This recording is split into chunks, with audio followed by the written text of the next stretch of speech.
नमस्कार। परामर्श कार्यक्रम में आपका बहुत बहुत स्वागत, बहुत बहुत अभिनंदन। योग हमारे जीवन में बहुत महत्वपूर्ण भूमिका रखता है। योग करने से जहाँ एक और हमारे विकार दूर होते हैं, हम निखरते हैं, हम ऊर्जावान बनते हैं, हम एक बहुत ही मजबूत व्यक्ति के रूप में आगे बढ़ते हैं। और योग और व्यक्तित्व विकास पर बातचीत करने के लिए आज हमारे स्टूडियो में मौजूद हैं खास मेहमान।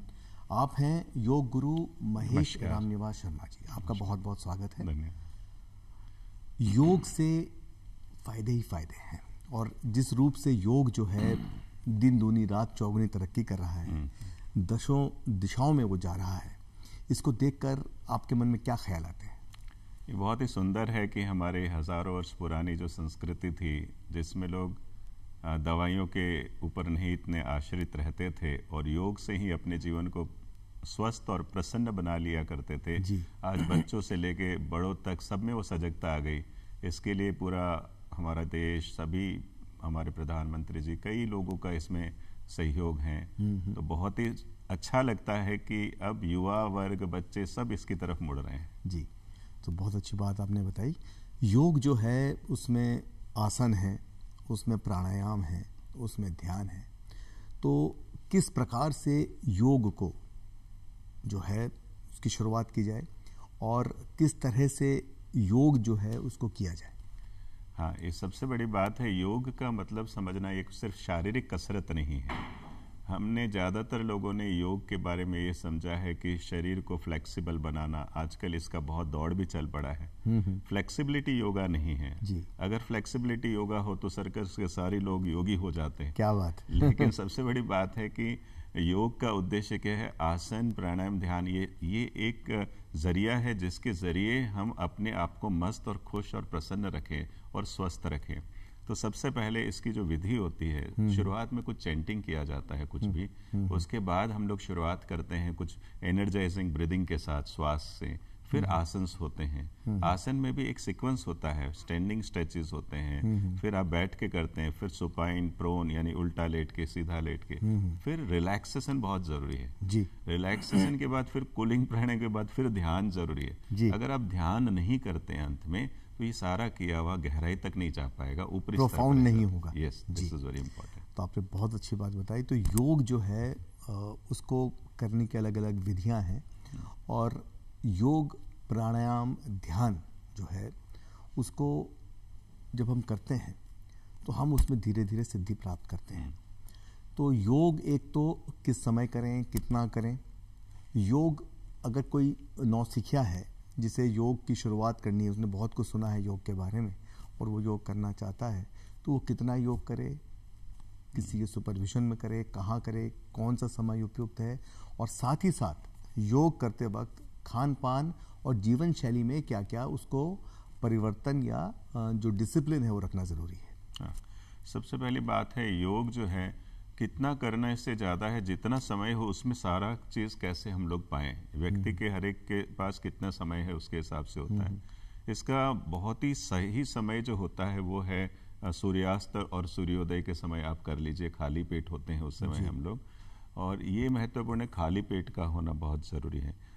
दूसरी बात है कि हम लोग कैसे करना है इसको। तो सबसे पहले हम लोग, जैसे मैंने ये विधि बताई आपको, उसमें आपको सेट करना है अपने आप को, और इसका खान पान का सीधा असर है योग के ऊपर। अगर मान लो कि हमारे सिस्टम के हिसाब से आहार लेना जरूरी है, जैसे आयुर्वेद में भी कहते हैं कि हमारे वात, पित्त, कफ से हमारा सिस्टम बना है, उसके हिसाब से आहार लेना पड़ेगा हमें। जिस व्यक्ति को पित्त प्रकृति है, अगर वो खटाई खाता रहेगा तो वो नहीं कर पाएगा, उससे उसका ध्यान भी नहीं लगेगा। मन जितना भागेगा, ना मेडिटेशन होगा, ना योग में रस लगेगा। अरुचि जो होती है, डिसइंटरेस्ट क्रिएट हो जाता है व्यक्ति के अंदर। तो खान पान सिर्फ शरीर को असर नहीं कर रहा है, खान पान सीधे मन को असर करता है। कहते हैं जैसा अन्न वैसा मन, लेकिन जैसा मन वैसा जीवन भी है। क्या बात है। जैसा मन है वैसा जीवन होगा। मन तनावग्रस्त है तो वैसा जीवन है, मन मस्त है तो वैसा जीवन है। क्या बात है, बहुत बहुत आपने अच्छी बात बतलाई। तो योग जो है उसको बहुत ही संतुलित तरीके से किया जाएगा।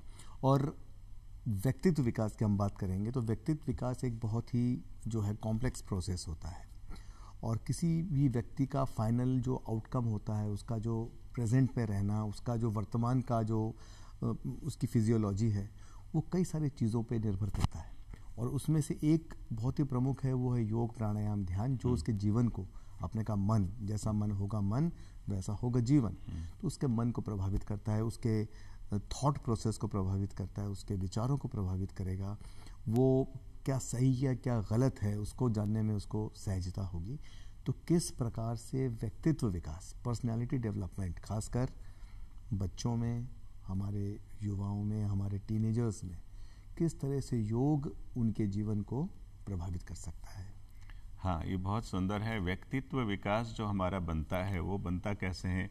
एक तो स्वस्थ शरीर, शरीर में मजबूती, श्वास में ठंडक होनी चाहिए, कूलनेस होनी चाहिए, और मन स्थिर होना चाहिए, एकाग्र यानी वर्तमान में होना चाहिए। बुद्धि भी हमारी इतनी हो कि विवेकपूर्ण बुद्धि हो, कि हमें ये पता होना चाहिए ये एक्शन करने से मुझे लॉन्ग टर्म सुख मिलेगा, लंबे समय सुख मिलेगा, ये क्षण भर का सुख है पर बाद में तनाव आएगा। ये आज हमारे युवाओं में आना बहुत ज़रूरी है। इसीलिए जब व्यक्तित्व विकास की बात आती है तो हमारे अंदर सबसे पहले तो है strong body, mentally we should be calm, मन एकदम शांत होना चाहिए, और इमोशनली हमें सॉफ्ट होना पड़ेगा। और सबसे बड़ी बात है कि हमारा इंट्यूटिव पावर जो है वो बहुत ज़रूरी है। Intuition should be very strong, तब हम हर एंगल से ग्रो कर सकते हैं। कुछ स्पिरिचुअल कंटेंट भी होना ज़रूरी है। बिल्कुल, ये बहुत ज़रूरी है। अदरवाइज क्या होता है ना, आपको जो भी चाहिए सब मिल सकता है, लेकिन आपका भीतर का वातावरण कैसा है। नहीं तो आपके पास देखो, एयर कंडीशन कमरा होना बड़ी बात नहीं है, नींद का आना बड़ी बात है। जी जी जी, है ना। हम चाहते हैं दोनों हो, पर उसके लिए आपको खुद पर काम करना पड़ेगा। जी जी जी, है ना। बैंक बैलेंस बड़ा सा होना बड़ी बात नहीं है, मिठाई का खाना बड़ी बात है। क्या बात है। जितने लोगों ने बैंक बैलेंस बढ़ा रखे हैं ना, वो रोटी भी नहीं खा पा रहे हैं ढंग से तो वो इकट्ठा किया किस काम का आएगा। हम चाहते हैं दोनों चीज क्यों नहीं हो सकती है, उसके लिए योग करना पड़ेगा। जी जी, आपने बहुत बढ़िया बात बताई। अमूमन हम देखते हैं जो हमारे युवा भाई बहन हैं, वो उनको बहुत ज़्यादा एम्बिशन रहता है, थोड़ा प्रौढ़ लोगों में भी रहता है, और वो बहुत सारी एनर्जी चाहते हैं।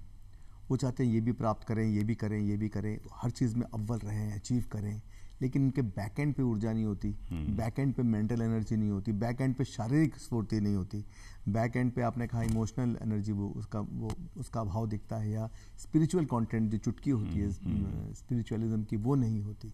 तो ऐसी स्थिति में खासकर हमारे बच्चों में जो कि तैयार हो रहे होते हैं, उनका ब्रेन शेप ले रहा होता है, और हमारे युवाओं में जिनको खूब सारी एनर्जी चाहिए होती है जीवन में हर कदम पर आगे बढ़ने के लिए, उसके लिए जो आपके आसन हैं, आपके प्राणायाम हैं, और आपका ध्यान है, मेडिटेशन, वो किस प्रकार से उनको ऊर्जावान बना सकता है, उनके विकारों को दूर कर सकता है। क्योंकि काफ़ी हद तक जो हमारे विकार शरीर के हैं, जब तक वो दूर नहीं होंगे तो हम लोग एक विकृत शरीर के साथ आगे बढ़ते रहेंगे, ऐसा माना जाता है। इसमें बहुत सुंदर है कि पहली बात तो ये समझ लें, हम सब ऊर्जा ही है जी। कहते हैं एक्स माइनस ऊर्जा मतलब नो लाइफ है। अब ये ऊर्जा का पहले तो असर समझना है। ये ऊर्जा, प्राण ऊर्जा जब ऊपर की ओर गति करती है तो आप कैसे भी टेंशन में भी मुस्कुरा सकते हो। यही ऊर्जा जब नीचे जाती है तो उत्सव वाले वातावरण में भी डिप्रेस रह सकता है व्यक्ति। जी जी। तो एनर्जी को कैसे रेगुलेट करना, ये बहुत बड़ा एक चैलेंज हो जाता है। इसके लिए जरूरी है हमें ये समझना पड़ेगा कि ऊर्जा मिलती कहाँ से। तो मुख्यतः 4 स्रोत है ऊर्जा के। वो 4 स्रोत में सबसे पहले आता है भोजन, उससे ऊर्जा मिलेगी। सही भोजन, इसमें भी 3 चीजें हैं, आप कितना खाते हो, क्या खाते हो और कब खाते हो, तीनों का डिसिप्लिन होना और वो भी सात्विक भोजन है, तामसिक भोजन है, या रजस सत्व तमस से भरा। आप क्या खाते हो उससे ऊर्जा मिलेगी। दूसरा आपका नींद का अच्छा होना बहुत जरूरी है। जी जी। योग से क्या नींद बहुत अच्छी होती है, मेडिटेशन ध्यान से मन शांत रहता है। हाँ, नींद अच्छी होने से आपका इनर ऑर्गन रिजुविनेट होते हैं, रिपेयर होते हैं, और आप दिन भर फ्रेश रहते हो। एक रात कोई सो नहीं पाता है, उस दिन पूरा दिन क्वालिटी ऑफ वर्क सफर करेगा। बिल्कुल करेगा, बिल्कुल। तो नींद एक ऊर्जा का सोर्स हुआ। तीसरा हमारा हो गया हमारी जो श्वास है। 89% हमारा जो स्ट्रेस रिलीज ही होता है, टॉक्सिन्स रिलीज होते हैं ये श्वास से। जी। लेकिन आप किसी को पूछते हैं आप सांस ले रहे हो, वो कंफ्यूज हो जाता है कि सांस ले नहीं रहा है, ऊपर वाले ने कृपा किया, श्वास लेना छोड़ना ऑटोमेटिक मैकेनिज्म रख दिया। अगर सांस लेना पड़े ना मनुष्यों को, तो आधे से ज्यादा मनुष्य खत्म हो जाए, सांस लेने की फुर्सत ही नहीं है लोगों जी को। जी जी जी। तो कभी हमने श्वास को फोकस नहीं किया। हाँ हाँ। ऊर्जा से इतनी ऊर्जा जो मिलती है श्वास से, आप सोच भी नहीं सकते।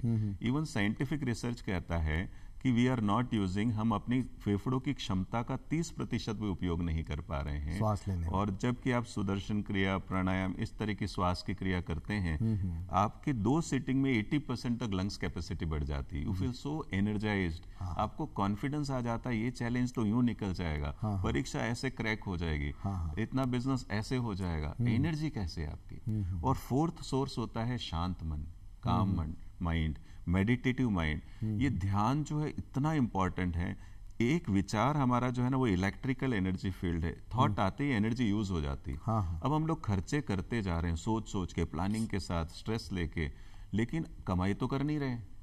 तो इसीलिए मेडिटेशन है कि अपने आप में जब रिलैक्स होते हैं ना, इतनी ऊर्जा जनरेट होती है। उस ऊर्जा से जब हम बाहर काम करते हैं ना, आपको मजा आएगा। रिजल्ट कुछ भी आए, लेकिन काम करते समय जो आनंद आता है ना, वो आप सोच भी नहीं सकते। और वो ध्यान से ही संभव है। जी, आपने ध्यान की बात करी, आपने भी सुदर्शन क्रिया की बात करी, उस पर बात करेंगे।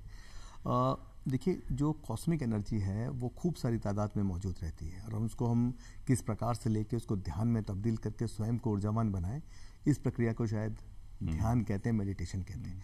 तो आप थोड़ी मेडिटेशन पे, ध्यान पे व्याख्या डालें।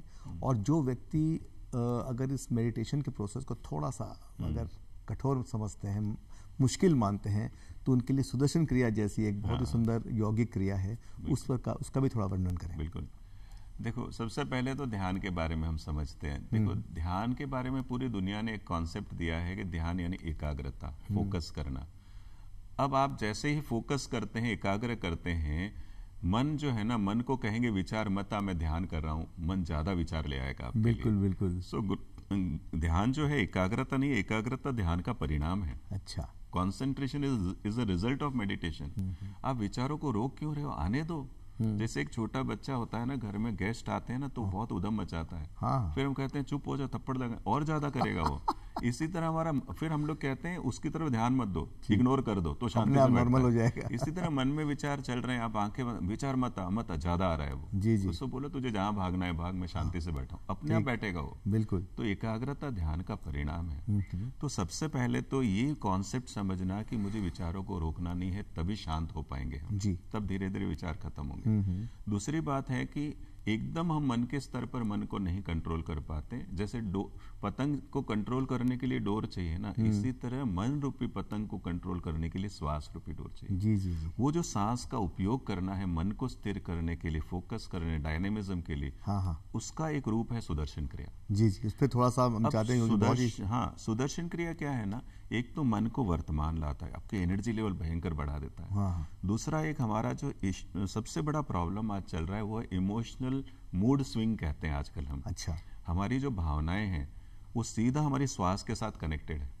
जैसे ही गुस्सा आता है सांस तेज हो जाती है। बिल्कुल। जैसे ही दुखी होते हैं सांस धीमी हो जाती है। जी। जैसे ही हम लोग बहुत खुश होते हैं तो सांस गहराई से लेते हैं, और जब डर जाते हैं तो शेकी हो जाती है हमारी सांस। अब भावनाएं बदलने से श्वास का लय बदल रहा है।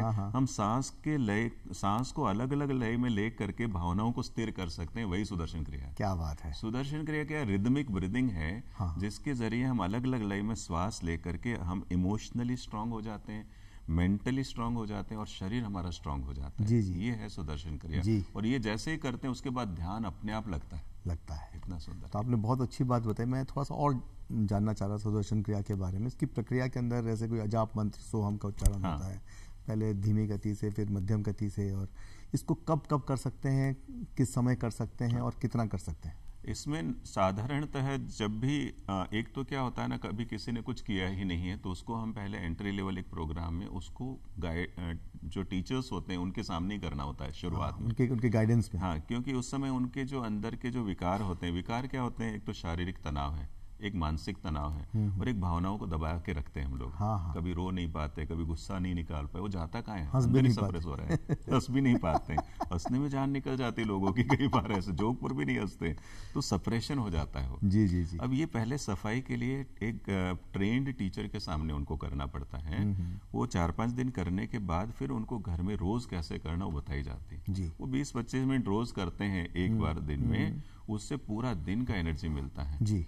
आज अभी कोई मन खराब है, मेरा बहुत स्ट्रेस हो रहा है, मैं आधे घंटा मेरा ब्रीदिंग टेक्निक कर लूँ, सुदर्शन क्रिया कर लूँ, उसके बाद एकदम फ्रेश और मस्त हो जाते हैं। जी जी जी। इतना पावरफुल है और मैं 25 साल से ये कर रहा हूँ और मेरी लाइफ में मेरा उम्र तो बढ़ता गया लेकिन ऊर्जा और उत्साह भी बढ़ता ही जा रहा है। क्या बात वो है। कभी नीचे नहीं और आया। यही जो सहयोग जो है भस्त्रिका भी देती है। भस्त्रिका ये सब सांस्कृतिक ऊर्जा देगी देगी आपको, इतना सुंदर। जिस तरह से योग जो पॉपुलर होता जा रहा है, घर घर पहुंच चुका है जैसा कि आपने बताया, तो योग का स्वरूप भी बदलता हुआ नजर आता है। कई जगहों पे लोग योग के नाम से एरोबिक्स जोड़ रहे हैं, कुछ स्पोर्ट्स इवेंट्स जोड़ रहे हैं, और योग जो है जो कोर योग है, जैसे हम कहते हैं कोर योगा, जिसमें आसन है, प्राणायाम, ध्यान है, उसके अलावा कई सारी चीजें जो हैं केक के ऊपर आइसिंग के रूप में जो है सामने प्रकट हो रही हैं। सही बात। तो जो बदलता स्वरूप है योग का, प्राणायाम का, ध्यान का, उस पर आप क्या विचार रखते हैं और ये कितना उचित है, कितना अनुचित?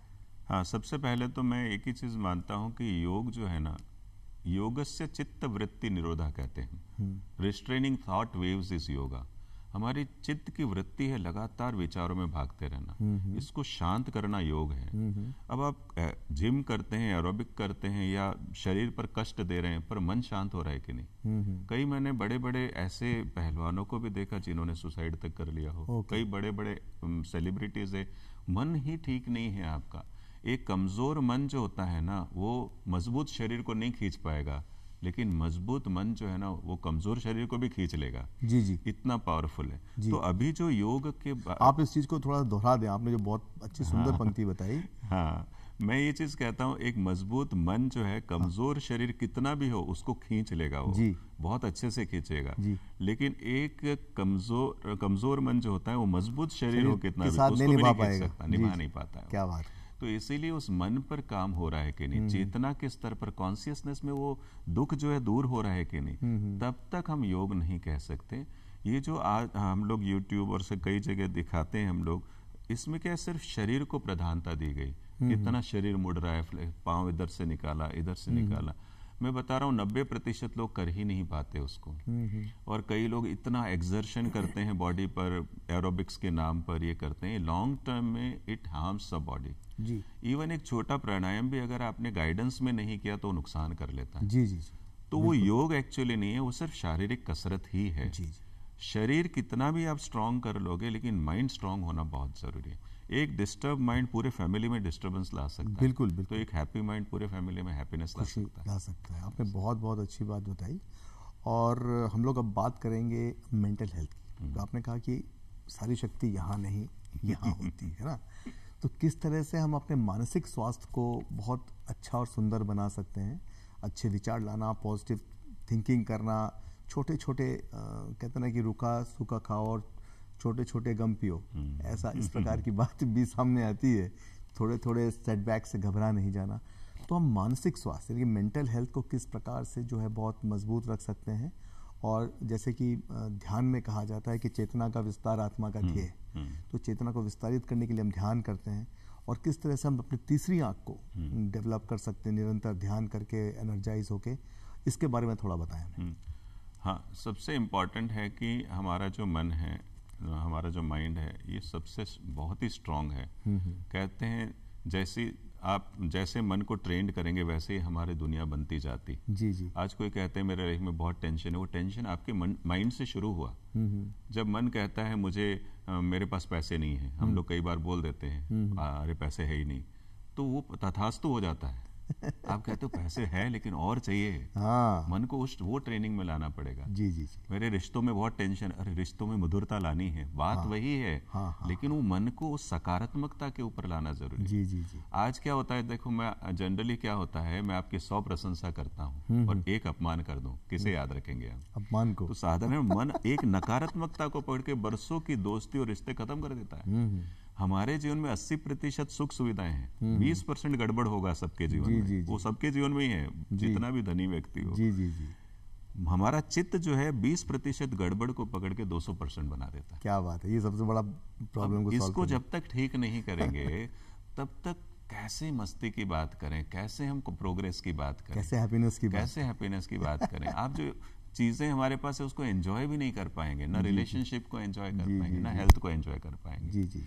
तो इस पर काम करना बहुत जरूरी है आज व्यक्ति जी को। जी। और मैं लगातार ट्रैवलिंग कर रहा हूँ नेशनली इंटरनेशनली, बस यही कि अगर बच्चों को भी आप बोलो कि क्या बनना चाहते हो, तो उनको अगर लक्ष्य देना चाहो तो पहले बोलो कि हैप्पीनेस का लक्ष्य लो। यस, खुश हैप्पीनेस रहने का मैनेजर्स लक्ष्य लो। बनो। हाँ, हैप्पीनेस का लो, बाकी कुछ भी बन जाएंगे, इंजीनियर डॉक्टर जो बनना जी, है। जी, लेकिन जी। खुश रहने का उसमें बीज डालते रहो कि जितना खुश रहोगे ना उतना ही लाइफ उसका स्ट्रांग नुस्खा रहेगी। जान लो। फिर आप डॉक्टर बनते हो तो खुशी के कारण वो डॉक्टर का जो ऑक्यूपेशन है उसमें न्याय दे न्याय दे पाओगे। पाओगे, बिल्कुल। स्ट्रेसफुल डॉक्टर एक अलग ट्रीट करता है और हैप्पी रिलैक्स डॉक्टर अलग ट्रीट करता है। आपने बहुत बहुत गहरी बातें बताई हैं। अच्छा, आप जो हैं मानवीय संबंधों को किस प्रकार से निखारें, सुधारें, कैसे ओवरकम करें, इस पर भी काफ़ी आप काम करते हैं। और मानवीय संबंध एक बहुत ही गहन विषय है, क्योंकि ना जाने कैसे पल में बदल जाते हैं ये दुनिया के बदलते रिश्ते, ऐसा कहते हैं। तो किस प्रकार से रिलेशंस को, संबंधों को परिवार के अंदर, परिवार के बाहर, समाज में, मित्रों में, कार्यालय क्षेत्र में, इसको किस प्रकार से अच्छे करें, इसके लिए क्या टिप्स हो सकते हैं, क्या डूज एंड डोंट्स हो सकते हैं? हाँ, मैं कई बार संबंधों को देखता हूँ तो कभी लगता है तेरे बगैर जी नहीं सकता, और थोड़े ही पल में लगता है तेरे साथ जी नहीं सकता। बगैर से साथ में कैसे कन्वर्ट हो जाता है पता ही नहीं चलता। जी जी जी।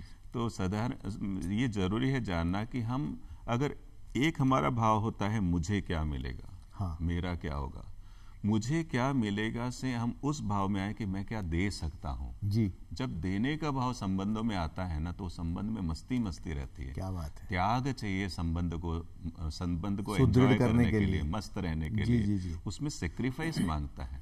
डिमांड करके हम जो संबंधों की जो मधुरता है, सुंदरता है, उसको खो बैठते हैं हम जी, लोग। जी, जी। सिर्फ निभाते हैं, वो भी कुछ अभी तो नया जनरेशन निभा ही नहीं पा रहा है।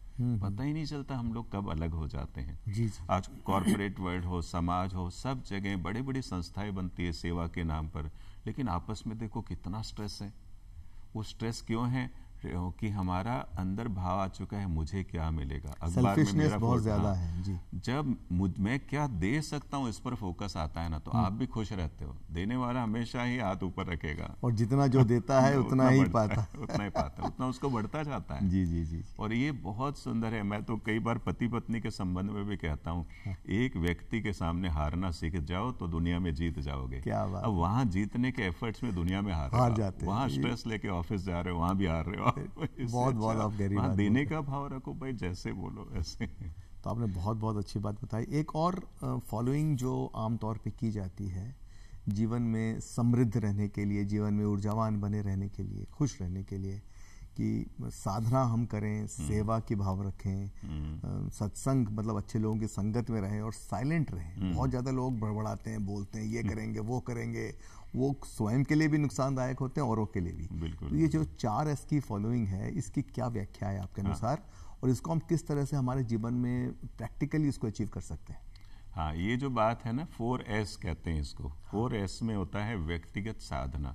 ना व्हाट इज व्यक्तिगत साधना? साधना क्या होती है कि ऐसा धन जो खुद के साथ जाएगा। अच्छा, उसे साधना कहते हैं। जो शरीर भी छूटेगा लेकिन साधना साथ जाएगी। क्या बात है। एक साधन होता है वो यहीं छूट जाएंगे, साधना साथ जाती है। इसलिए कहते हैं साधन से बाहर का सुख मिलता है, साधना से भीतर का सुख मिलता है। जी जी। तो sadhana is what sitting with your own self, smiling, doing meditation, ये सब साधना है जो खुद के साथ कहीं भी हो जाएगी। ये बहुत इंपॉर्टेंट है, फर्स्ट है। सेकंड होता है सेवा। सेवा यानी ऐसा एक्शन जिसके बदले में मुझे कुछ नहीं चाहिए, वो सेवा होती है। आपके अहंकार को कम करने वो ईगो कम होता है। आप जितना सफाई करते हो ईगो जितना कम होता है उतना आप निखरते हो। हाँ हाँ, वो hardened ego is very dangerous. Soft ego फिर भी कल्याण करेगा। हेल्दी ईगो इज जरूरी है। ईगो इज अ ड्राइव, लेकिन हार्डन्ड ईगो जो है ना एक दीवार खड़ी कर देता है, आपको एक कोने में रख देगा, मिक्स नहीं हो पाएंगे आप। So that is very dangerous. सो सबसे इम्पोर्टेंट हो गया, हम लोगों को इस पर काम करना पड़ेगा। जैसे हमने बात की हार्डन्ड ईगो के ऊपर, साधना हो गया, फिर सेवा। और सेवा भी ऐसे नहीं कि किसी ने कहा कि दिखावटी सेवा नहीं होनी चाहिए। अमावस पर गाय को घास नहीं दीजिए, हाँ, वो सिर्फ सेवा नहीं होती, वो डर के मारे कर रहे हो आप। हाँ, बिल्कुल, आप कुछ पाने के लिए कर रहे हो, निस्वार्थ भाव से सेवा। ऐसे गाय को खाते हुए देख के आपके अंदर वाव फीलिंग आती है ना, तब सेवा कंप्लीट होती है। बिल्कुल बिल्कुल। तो सेवा बहुत बड़ा फैक्टर है। फिर सत्संग है, और सत्संग यानी क्या हो गया, तो अच्छी संगति। जहां आपको लग रहा है नकारात्मक बातें हो रही है, वो कंपनी छोड़ देनी चाहिए। सही बात। जहां एनर्जी बढ़े वहां आनी चाहिए। हाँ। दूसरी बात है, सत्संग का एक दूसरा पार्ट होता है, ये है ज्ञान, नॉलेज। निरंतर सीखना। हाँ, ज्ञान यानी जो आप जीते हो कि आज ज्ञान तो देखो व्हाट्सएप में रोज आ जाता है इतना सारा, खूब सारा, पर जनरली हम क्या करते हैं, ज्ञान को सप्लाई ज्यादा, अप्लाई कम करते हैं। ज्ञान को एप्लीकेशन लेवल पर लाना है। हम कहते हैं जो हुआ अच्छे के लिए, जो हो रहा है अच्छे के लिए, जो होगा अच्छे के लिए, पर ये सप्लाई कर देते हैं हम जी जी खुद के जीवन में। आज हर व्यक्ति को पता है गुस्सा नहीं करना चाहिए, टेंशन नहीं लेना चाहिए, पर वो दूसरों पर अप्लाई करेगा। और आखिर में अपन साइलेंस क्या, स्कैटर्ड माइंड को भीतर ले जाना इज मौन जी। जो मौन में रहता है वो बहुत ही, उसकी स्पीच बहुत स्ट्रांग हो जाती है। जी जी। तो कहते हैं 5वें एस को पाने के लिए वो है स्माइल। इसके लिए साधना करनी होगी, ये 4 एस को फॉलो करना है। बहुत अच्छी बात बोली आपने। चलते चलते आप क्या मैसेज देना चाहेंगे, टिप्स अच्छी जीवन शैली के लिए आप क्या देना चाहेंगे? हाँ, मैं एक चीज़ ज़रूर कहूँगा सभी को कि ज़िंदगी बहुत सुंदर है, बहुत ही मस्त है। बस अपने आप को आप स्ट्रांग करें और उसके लिए आप योग, ध्यान, प्राणायाम करते रहें। इतना अच्छा सुंदर लाइफ है कि आप एक इस दुनिया के लिए लायबिलिटी ना बन के जिए, एसेट बन के जिए। हम एसेट रहेंगे तो हमारी मौजूदगी से ही वातावरण खिलखिला उठेगा, नहीं तो आपको देखते ही लोग स्ट्रेस में आ जाएंगे। क्या बात है। बहुत बहुत महेश रामनिवास शर्मा जी, आप स्टूडियो में आए, आपने इतनी गहन बातें, इच्छा तो कर रही खूब बातें करें आपसे, समय का अभाव है। आपको आपका बहुत बहुत जो है आभार।